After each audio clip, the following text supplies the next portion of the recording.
வாழும் காலம் சிறிதாக இருந்தாலும் அந்த வாழ்வினுடைய தாக்கம் பெரிதாக இருக்க வேண்டும்.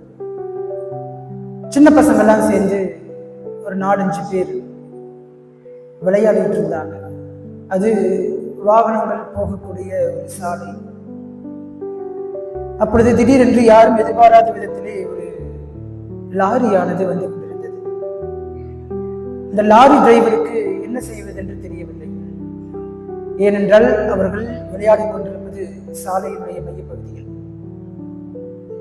என்ன செய்வது என்று தெரியாமல் அந்த லாரி டிரைவர் கொஞ்சம் ஒதுக்குப்புறமாக லாரியை கீழே இறக்கினார்.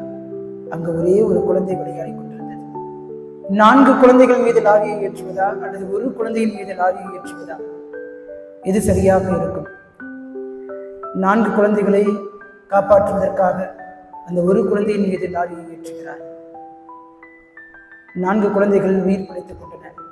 ஆனால் அந்த ஒரு குழந்தை உயிரை மாய்த்தது. தவறு செய்யாத அந்த குழந்தை தன்னுடைய உயிரை எதற்கு கொடுக்கிறோம் என்றே தெரியாமல் அந்த குழந்தை பரிதாபமாக இருந்தது. ஆனால் சாலை விதிகளை மீறி விளையாடி கொண்டிருந்த அந்த 4 குழந்தைகள் உயிர் பிழைத்துக் கொண்டார்கள். ஆமாம், தவறு செய்தவர்களை விட தவறு செய்யாதவர்களை தண்டிப்பதுதான் இந்த உலகம். ஆனால் இன்றைய நாளுடைய நற்செய்தி வாசகத்திலே தவறு செய்து யாவராக இருந்தாலும் சரி, அதை தைரியமாக துணிச்சலாக தட்டி கேட்பவர் தான் திருமுழுக்கு யோவான்.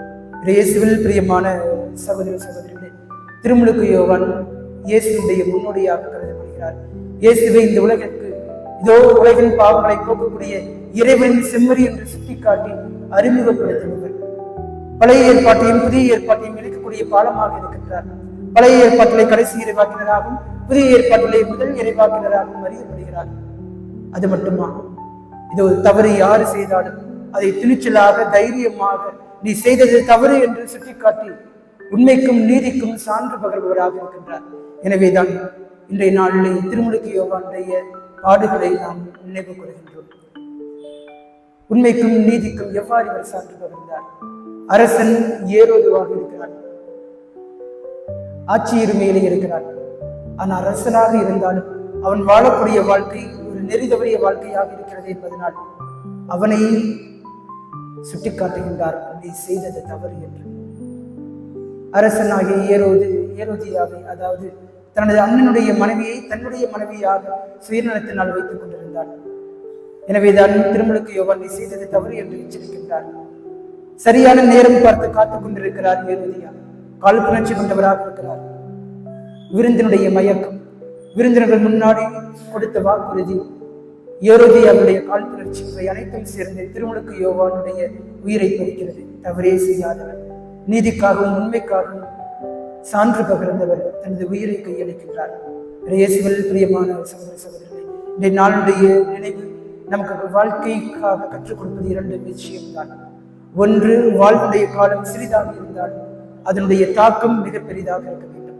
திருமுழுக்கு யோவானுடைய வாழ்க்கை மிகவும் சொற்பமானதுதான், குறுகிய காலம்தான். ஆனால் அவர் ஏற்படுத்திய தாக்கம் மிகப்பெரியது. இறைவாக்கினர்களுடைய மிகப்பெரிய இறைவாக்கினராக இவர் கருதப்படுகிறார். ஆண்டவராகிய இயேசு கிறிஸ்துவினால் போற்றப்படக்கூடிய வாழ்க்கை இவருடைய வாழ்க்கை உயர்ந்த ஒரு வாழ்க்கையாக இருக்கிறது. கடவுளுக்கு உகந்தது ஒரு வாழ்க்கையாக இருக்கிறது. பழைய ஏற்பாட்டில் எலியாவுடைய உளப்பாங்கை திருமுழுக்கு யோவானும் கொண்டவராக இருக்கின்றார். ஆண்டவராகிய இயேசு கிறிஸ்துவை அறிமுகப்படுத்தி வைக்கின்றார். இதோ உலகினுடைய பாவங்களை போக்கக்கூடிய செம்மறி என்று தனது சீரர்களுக்கு சுட்டிக்காட்டுகின்றார். உண்மையினுடைய நீதியினுடைய அச்சாரமாக சான்றாக அவர் இருக்கின்றார். 2வது, தவறு செய்தவர்களை விட தவறு செய்யாதவர்களையும் தண்டிப்பது இந்த உலகத்தினுடைய நீதியாக இருக்கிறது. நீங்களும் நானும் அப்படிப்பட்டவர்களாக இல்லாமல் திருமுழுக்கு யோவானை போல தவறு செய்தவர்கள் யாராக இருந்தாலும் துணிச்சலோடு தைரியமாக நீங்கள் செய்தது தவறு என்று சொல்லும் அளவுக்கு மன உறுதியோடு வாழ இன்றைய நாளிலே அழைக்கப்படுகிறோம். எனவே நம்முடைய வாழ்க்கையை நாம் சிந்தித்து பார்ப்போம். தவறுக்கு துணை போகக்கூடிய ஒரு வாழ்க்கையை நான் வாழ்கிறேனா, அல்லது தவறு செய்தது யாராக இருந்தாலும் துணிச்சலாக தைரியமாக அறிவிக்கக்கூடிய மனப்பாங்கும் மன உறுதியும் கொண்டிருக்கிறோமா? நல்லா இயேசு என்று வாழ்த்து பெறுவாராக. ஆமென்.